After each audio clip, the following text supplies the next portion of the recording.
in Africa who received a beautiful seashell from one of his students.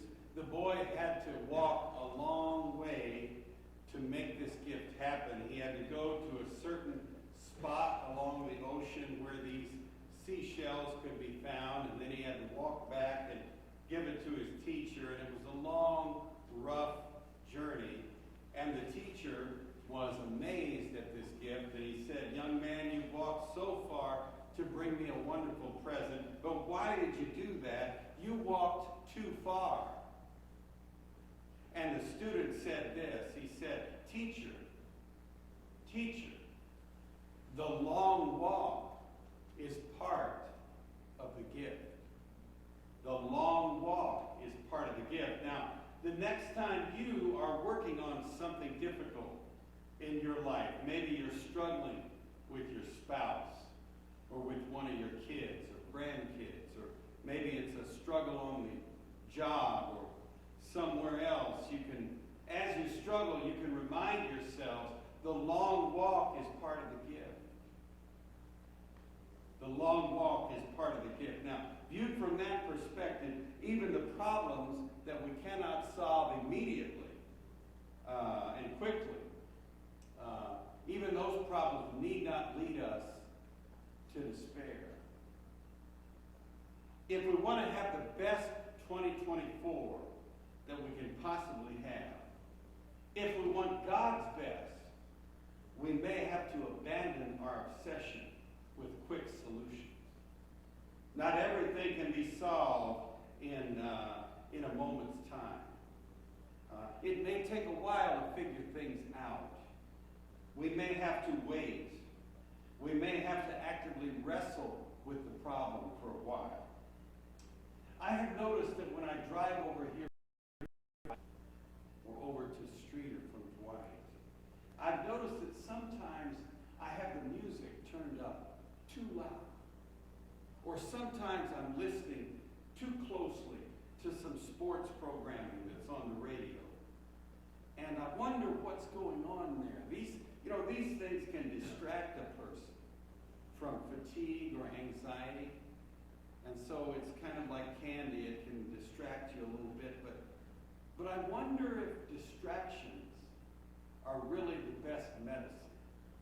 And I'm wondering if I need to spend more time driving in silence so that I make more room for the voice of God to come through. And so that I can also be more aware of my own thoughts and my own state of mind. Friends, let's walk with an awareness through the year of 2024. And if walking that way sometimes makes the walk seem longer or even lonely at times, let us remember that the long walk is part of the gift. The long walk is part of the gift. God may teach us something if we're willing to go on long walks. The wise men went on a long walk. Now, they didn't do everything right. They did not travel perfectly. First of all, they went to the wrong place. They went to Jerusalem, which was the normal place where you would find a king. But they went to the wrong place, and then they also did not arrive on time. They were at least a couple of months late, maybe more. The baby had already been born. The baby was no longer in the manger by the time they arrived. And so they made some mistakes. They had some missteps as they traveled, but they got one thing right. They got one thing right. That is, they put the Christ child at the center of their journey. There's a country singer. He's kind of a rapper and kind of a country singer. His name is Kane Brown. And Kane Brown had a song called One Thing Right. Here's some lyrics from this funny song. He says, "I've been at the wrong place at the wrong time, chasing all the wrong things most of my life. been every kind of loss that you can't find, but I got one thing right. Then he says, been the kind of guy that girls' mamas don't like. Running with the wrong crowd on the wrong nights. Because I've been wrong about 1,000,000 times, but I got one thing right. Now, of course, he's talking about his sweetheart, right? He's talking about love. But the people who really got one thing right are the wise men. The wise men got one thing right. They understood that everything good that the God of heaven and earth wants to do is wrapped up in this child. They walked 800 miles to see him. That's a one-way total. 800 miles one way just to see this child. Would have been a journey of about 40 days. They understood this child is worthy of a long walk. This child deserves my gifts. This child deserves my worship. This child is intended to be the centerpiece of my life.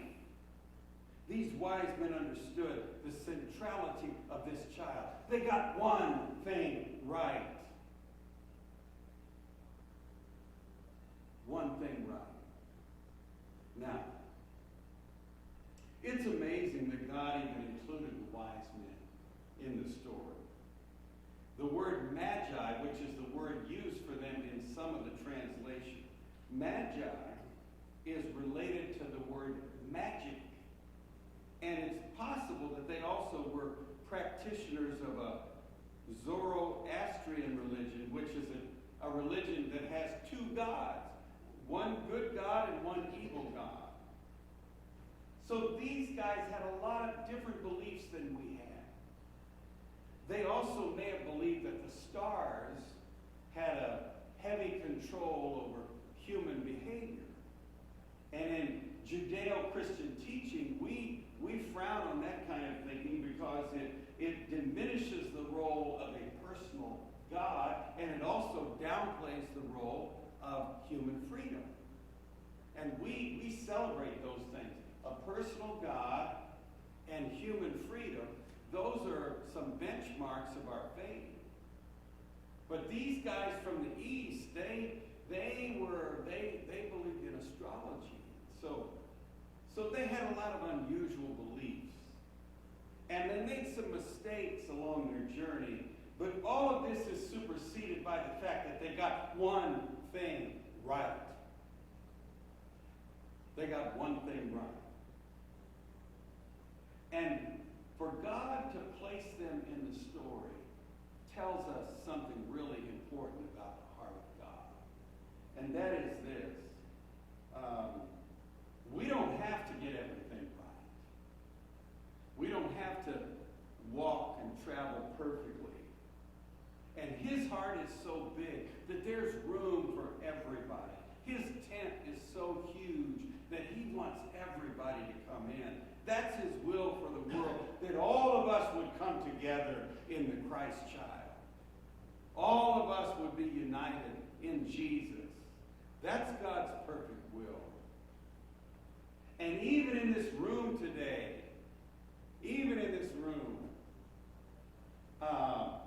we probably have some different beliefs about the details of faith.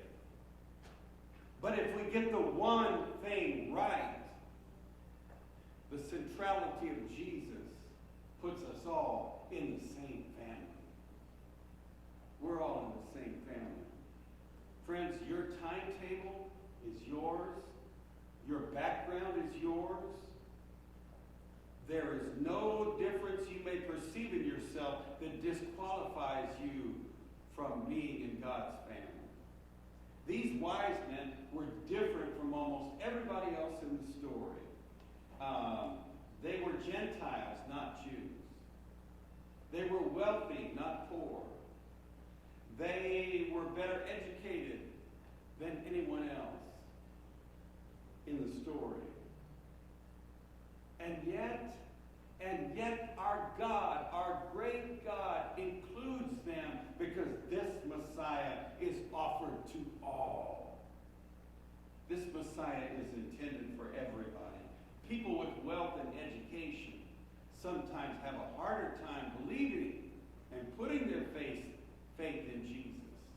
But they are not excluded. This Messiah is for everybody. And if we ever find ourselves feeling excluded, we've done it to ourselves. God doesn't shut anyone out. Some people come to Jesus at the pinnacle of life, on the mountaintop.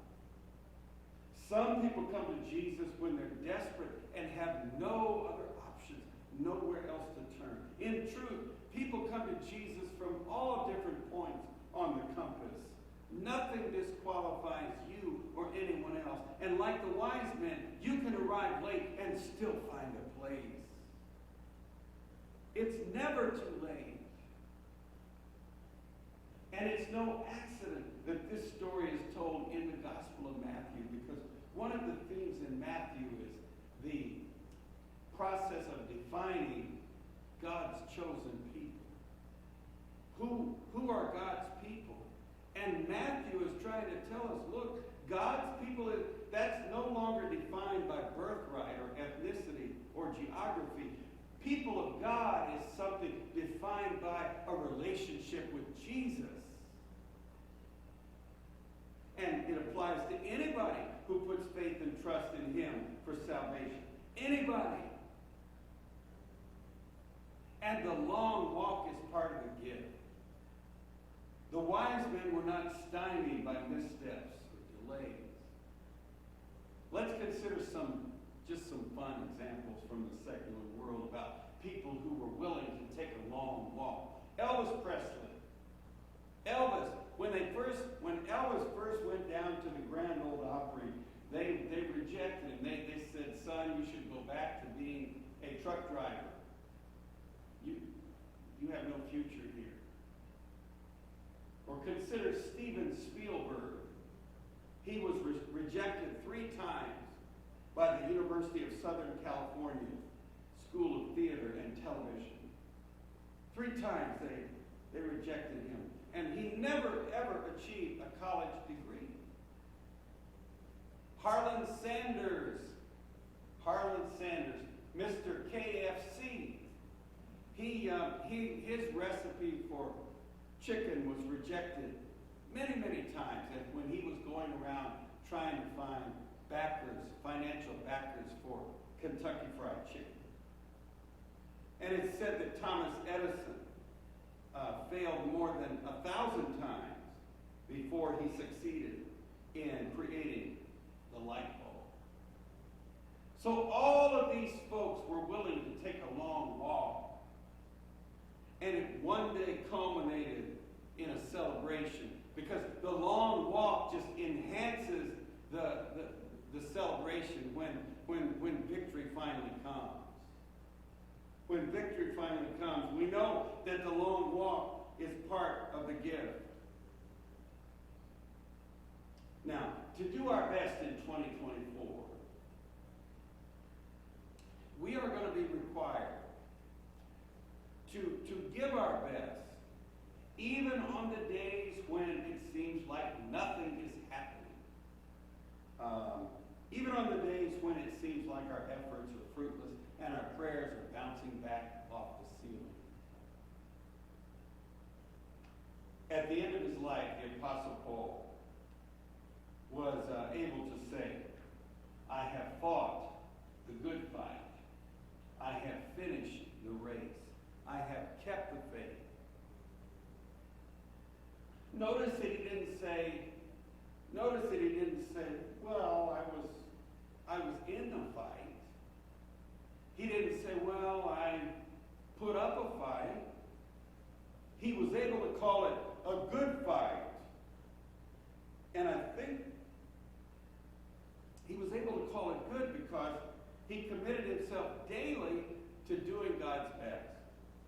And there were bad breaks and there were heartaches and he had this one fight with Barnabas, where they were really at odds with each other. And as I read that, I think that maybe Paul was as much at fault as anybody.